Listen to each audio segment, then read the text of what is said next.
Hello everyone and welcome back to WWE 2K14 Universe. I'm your host Jitch and you're watching the season premiere episode of Superstars, where we're kicking things off with Tensai. Making his way to the ring, weighing 360 pounds, Tensai. You'll have to forgive my confusion there. I was expecting to see what we had been seeing throughout all of Season 3, Tensai in his ceremonial clothes, but he seems to be just kind of storming down to the ring.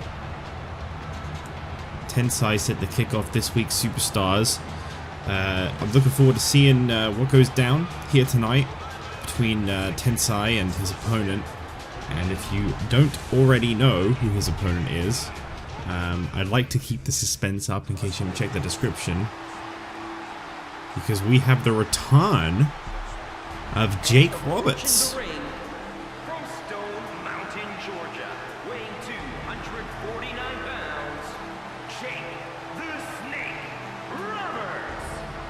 Jake the Snake Roberts. This man was back in Season 1. We haven't seen this guy in about 2 or 3 years now. But he's back here tonight and he's officially a part of the Monday Night Raw roster. Unfortunately, he's starting out fresh again, so he's right down at the bottom of those Raw ranks. But this is kind of one of the people I was talking about when I said that there'd be some people making their returns, and obviously the people making their returns to WWE wouldn't have to go through the NXT system. They could start out on Raw and SmackDown. Now, some superstars will have to work their way up from... Forgot about the loading screen again. Some superstars have to work their way up from Superstars, whilst others will simply be, you know, maybe on Raw or SmackDown, dependent on the kind of notoriety, I should say. But this is a big matchup here tonight on Superstars, I feel. Tensai recently drafted over to Monday Night Raw. That was actually part of the supplemental draft, I believe. As Tensai makes himself an addition to the Raw roster. That's one way to reveal it, I suppose. Let me quickly give you guys some updates. As I said before, I was going to try and give a few updates throughout the night here tonight of the supplemental draft results. So as you know, throughout Raw and SmackDown, we saw Raw pick up Jack Swagger, Brock Lesnar, Brodus Clay, Batista, and the United States Champion Dolph Ziggler to help balance out the rosters. I announced on SmackDown to not separate champions. Drew McIntyre is officially a part of Raw to complete 3MB, the WWE Tag Team Champions. But 4 other picks took place in the supplemental draft, and with this being Raw's match for the night, I might as well announce them now, or announce SmackDown's draft picks in the main event as a SmackDown Superstars face-off. So I can announce to you that heading over to Monday Night Raw, the final 4 picks of the 2012 draft were, well, Tensai, as you can already see in the ring. But on top of that, Mick Foley will officially be making his move over to Monday Night Raw. As well as, don't worry about it, for those of you that were worried they'd been separated, Antonio Cesaro, the 2012 Royal Rumble winner, has been drafted to Raw to stay united with Jack Swagger. The Real Americans will continue to be a thing. And the final pick, the major final pick of the 2012 draft for Raw, goes to Stone Cold Steve Austin, who is officially back on Monday Night Raw. That's a pretty big selection of superstars, if I do say so myself, coming from SmackDown to Raw, and there are several superstars to be announced going to SmackDown later on in the night. As you may have forgotten, I will gladly fill you in and let you know that the SmackDown draft picks initially were Chris Jericho, John Cena, Mark Henry, and I believe that was actually it. That was all of the picks that SmackDown had won in their draft picks. Draft pick matches on Raw and SmackDown, but I can confirm that to help keep the champions together, as I mentioned before, the Big Show has been drafted over to SmackDown to keep the new World Tag Team Champions Jericho together, and on top of that, because Dolph Ziggler was brought over to Raw with the United States Championship, the Intercontinental Championship, and Bret Hart are now a part of Friday Night SmackDown. But there are still 5 superstars to be drafted over to SmackDown, well, that have been drafted over to SmackDown. But you'll be hearing more about that later on in the night. I will be saving that for when SmackDown are actually competing in the main event. And that should be a fun main event coming your way here tonight, as we've got Eddie Guerrero set to go one-on-one with CM Punk. Guerrero came up short in trying to capture the European Championship at WrestleMania. It ended up in the hands of Sheamus for the 3rd time. Tensai now hooking the arms of Jake Roberts. I will admit I don't feel like I've given this match very much recognition, but hey, it's the draft week. I gotta continue to fill you all in. And oh, I really thought for a second that butterfly suplex was going to be the end of this one for Jake. Jake Roberts may not have the best comeback to the WWE here tonight, as there you see the poison mist claw. This is one Tensai so many matches, and it continues here tonight. Unfortunately, not the best welcome back for Roberts, but sometimes that's just the way it goes. Sometimes, you know, you don't win on your return. This could be just as bad a comeback as his initial run was, you never know. I'll be one of the first to admit Jake the Snake is a living legend, and I hope that Roberts can turn things around. But to be fair, Tensai has just made his official move over to Monday Night Raw, and I have a feeling he's going to continue to be a force to be reckoned with. Well, Tensai, you are victorious, and you continue to gain momentum here in the WWE. As we move towards our next match of the night, we have a brand new Diva set to debut right now.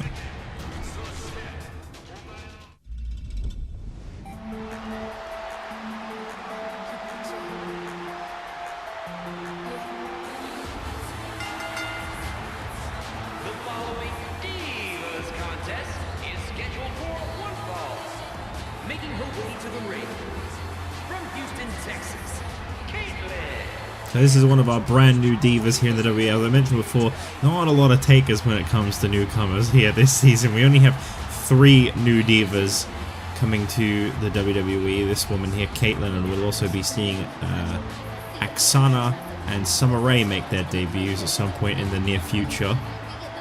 Now, if you're new here, if this is your first time watching, well, I'm very fascinated what made you want Superstars to be the first show you never watched, but it's a possibility. I'm not like smack talking Superstars. I actually really enjoy this show. I think it's simple, straight to the point, just, you know, just a nice little show for the lower ranked Superstars to maybe rise the ranks. And obviously with NXT in the horizon now, I feel like Superstars will gain a little bit more prestige in that regard too. But yes, we'll be seeing the debuts of the new divas in the WWE, and unfortunately there are only 3, but the Divas division is a cross-branded division is what I was going to say, for anyone that didn't already know that. So instead of there being 2 separate divisions on SmackDown and Raw, the Divas will compete on Raw, SmackDown, or Superstars. We generally have to limit the Divas matches to about 1 a week, all 3 shows combined. I know that kind of sucks. I actually really agree. I don't like doing that. It feels weirdly sexist, but there's really not a lot I can do about it. There are only 10 women all in. Is that right? Hang on. So we've got the 3 newcomers. We've got Natalya, Layla, the Bella Twins, the Divas Champion Leader, AJ Lee, and Tiny Shiny. Yeah, that's it. That is all 10 divas. Unless Stephanie ever... Oh, sometimes it picks up a double button press when I press start. Unless you... Oh, no, they still have that glitch in this game? Oh, that sucks. Unless this... What was I going to say? I've like completely distracted myself now. If you wonder what glitch I'm talking about the timer in the corner. If you press next match instead of exit match and then go into the next match through the menus, the timer in 13 used to do exactly what it's done there and just so it shows 0 on the clock rather than the 20 minutes. I know this maybe doesn't matter to a lot of people, but I do feel like the time limit draw has come in handy in the past before. I don't feel like it will happen too much this season, to be honest. I feel like matches will actually find conclusions in 20 minutes. I feel like that was more of a WWE 13 thing for them to kind of screw around and just waste time. But I also like using it for when I'm doing my write-up on the wiki. I find it really useful to be able to just check what the final time was and then be able to like reduce those minutes and quickly work out how long a match ran for. But that's okay. Maybe I'll do away with the time limit. I don't know just yet, because I don't really want it to show 0 all the time, but I don't need to keep going exit match and then into the next match, because basically, the reason why I did that, if you ever noticed this in the last season, the reason why I'd press exit match instead of next match every single time a match finished, is because if you go next match, obviously you get the time limit problem, but also superstar threads just aren't used at all. No alternate attires were used in 13, you had to manually select them every time, whereas this one was the first game where you could actually change what their default attire was, and obviously one of the options was random, which is what I use for 90% of the roster. There's a few people where, like, because it's got some of their retro attires because of the 30 years WrestleMania mode, their old attires come with like specific entrances, or like their look drastically changes. Like, I can't use Batista on random because he could just randomly come out with way less tattoos and hair all of a sudden one week.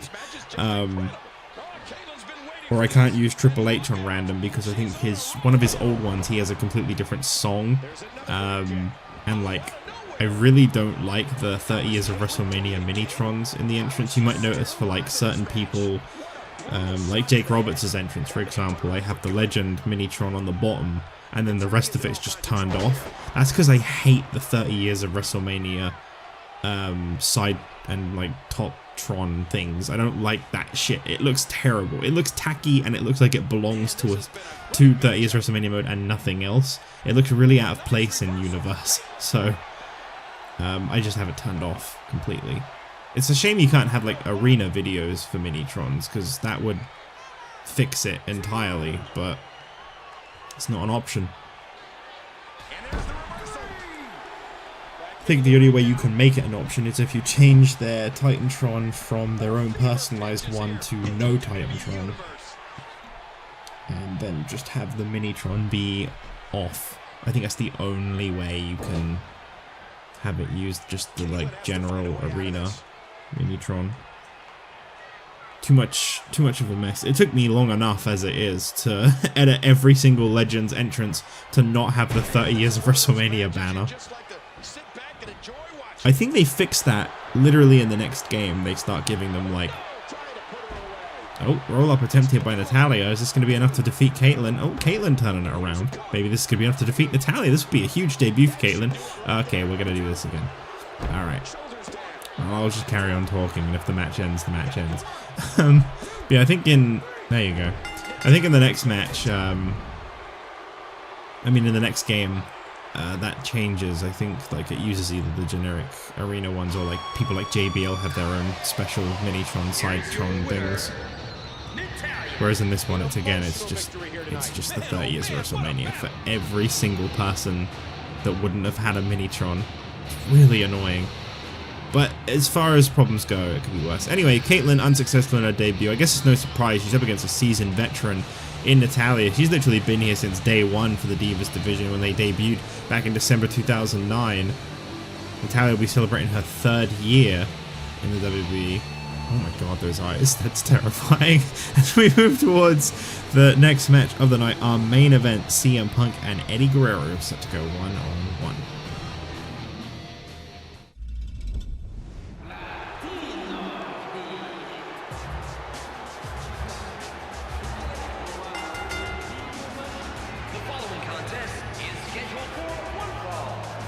Making his way to the ring from El Paso, Texas, weighing 228 pounds, Eddie Guerrero. What an entrance by Eddie Guerrero.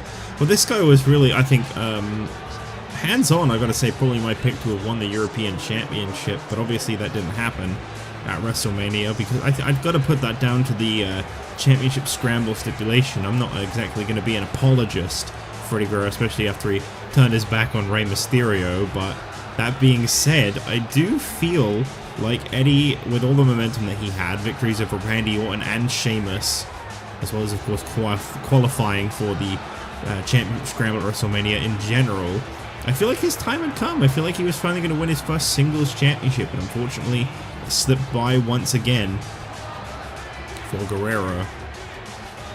But he seems to be in good spirits still. as he gets ready for his main event against CM Punk. And based on the kind of cold crowd reception, I'd say the fans still haven't forgiven or forgotten what he did to Rey Mysterio, and I don't think they will for a while. I think a lot of people are about to learn that you can't trust Eddie Guerrero. There are people shouting. There are people shouting outside. It's 10 to 5 in the morning. Keep it classy, England. Keep it classy. And approaching the ring from Chicago, Illinois, weighing in at 222 pounds, CM Punk. Here he comes, the problem child of the wrestling world. Sorry, that's all I'll say about that now. CM Punk coming out here tonight. His superstar threads were a lot better in this game, I remember that. So his attire should actually look normal again. I remember when this game first came out, I was really disappointed in this attire of his, because they took his kick pads away. He just has generic boots. Really not that big of a deal, but still. And he has like no notorious WrestleMania matches barring the Undertaker match, so he's like barely in the 30 years of WrestleMania mode. What even is his WrestleMania track record? I want to say 24 was his debut when he won the Money in the Bank, and then at 25 he won the other Money in the Bank. I don't remember if he was even at 26. Or 27. Or he fought... I think he fought Orton at one of them.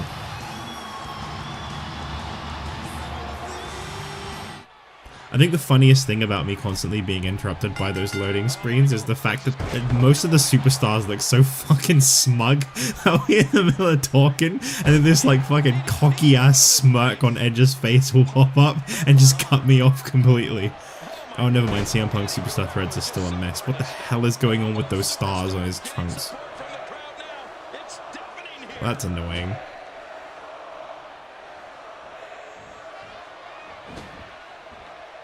Anyway, what was I going to say? Yeah, one of the Manias he had a match against Randy Orton. And that's like all I could really remember. Oh, and obviously 28 he had a match against Jericho. Yeah, I guess that's a notorious match, isn't it? I'm like, oh, the only match he had was Undertaker. Yeah, he defended the WWE title against Jericho. Terrible, terrible feud and a really forgettable match. But hey, he did defend the title against, Jericho at WrestleMania 28, so yeah. And then he took his ball and left after 29. Well, actually, he stuck around all the way up until, I think, the Rumble just before Mania 30 was when he actually took his ball and left. It's just that he did, like, fuck all after Mania 29. Is that right? I'm pretty sure that's right, because I think I remember the final appearance of his was in a Royal Rumble match. I think. Hang on, I gotta look this up. It's one of those moments where, like, I know I'm probably going to get a comment that's going to correct me, and, you know, it's these videos aren't going to go up for, like, 2 or 3 weeks, so I'm probably not even going to know what you're talking about when you answer me. That tends to happen a lot. But I'm gonna look it up, I'm curious.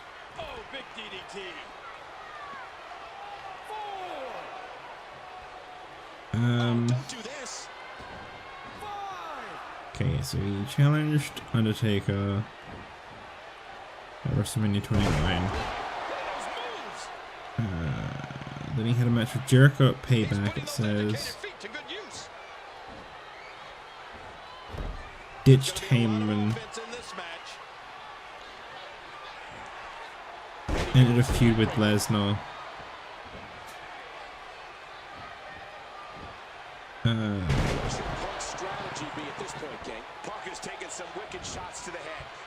Started that feud with Axel and Heyman. Oh god.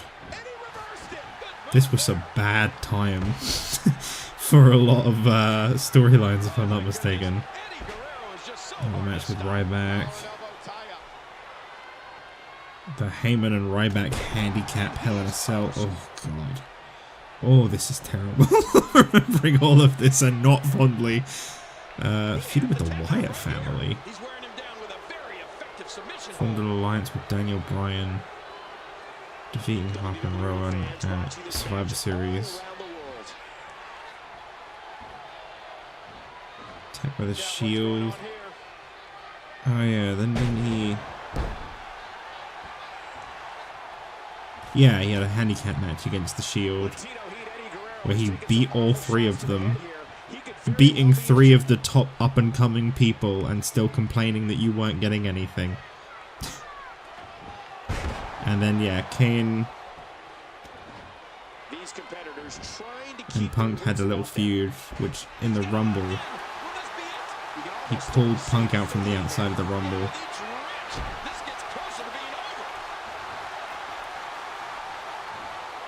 And then he stopped showing up.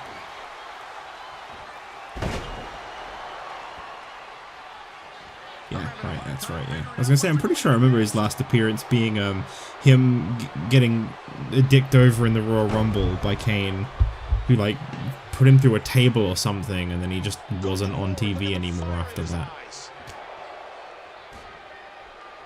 Talk about a guy that when I was younger, I absolutely loved, and I look at him now and I'm like, nah. Nah.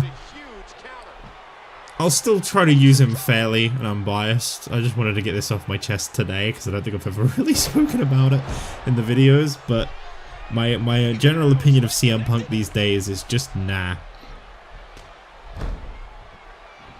What a problematic... I think it's just, you know, I've seen so much of that and I agree with it, of like, growing up is realizing that WWE and most situations weren't the problem, he was. And yeah, WWE weren't great. I mean, that, you know, some of the shit they were doing was terrible. Oh my god, he was really just bouncing from one feud to another in his final year. But he was winning all of them. That's the thing that makes me laugh, is it's like... And I believe the reasoning that a lot of people have said for him walking out is because he didn't want to match with Triple H at Mania, which is a big deal.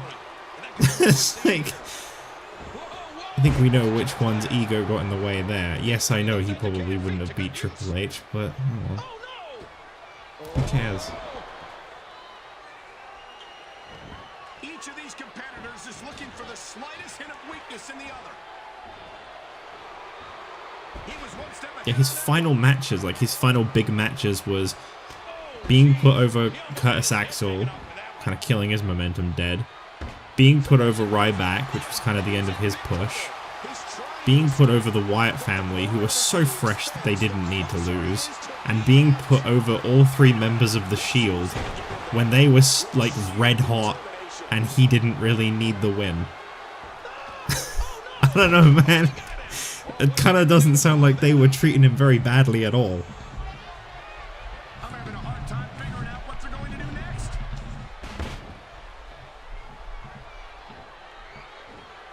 Eddie in control. Go on, Eddie. Finish this. Brainbuster from Eddie Guerrero. I gotta say, from what I've been able to tell, I've been mostly researching during this episode, what I've been able to tell, yeah, he kind of dominated Punk there and continues to build momentum for himself. A true icon we can get behind, Eddie Guerrero.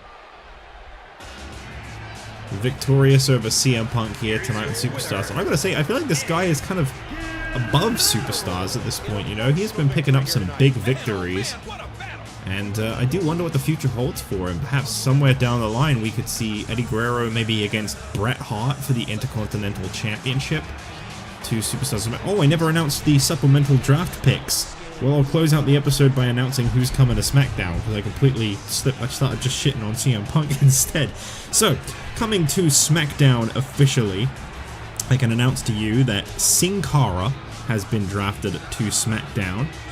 On top of that, the largest athlete in the WWE in general, the Great Khali, is also coming to SmackDown. One half of the former World Tag Team Champions, R-Truth, is coming to SmackDown alone. The Miz has been left on Raw. So this is interesting. It looks like it's going to be a fresh start for Awesome Truth as 2 singles competitors. The new Cruiserweight Champion, formerly known as X-Pac, now going by the name 6-Pac. I don't really know what caused the name change, but he's decided to change his name, and I'm going to have to respect that. He is coming to SmackDown as well. And finally, the biggest announcement, the one I'm closing out on, JBL, the former WWE champion, is officially a part of Friday Night SmackDown. That is it for this week's episode of Superstars. I hope you've enjoyed hearing all about the supplemental drafts, and I shall see you this Monday on Raw as they now begin, I should say, their road to Extreme Rules in just 3 weeks' time.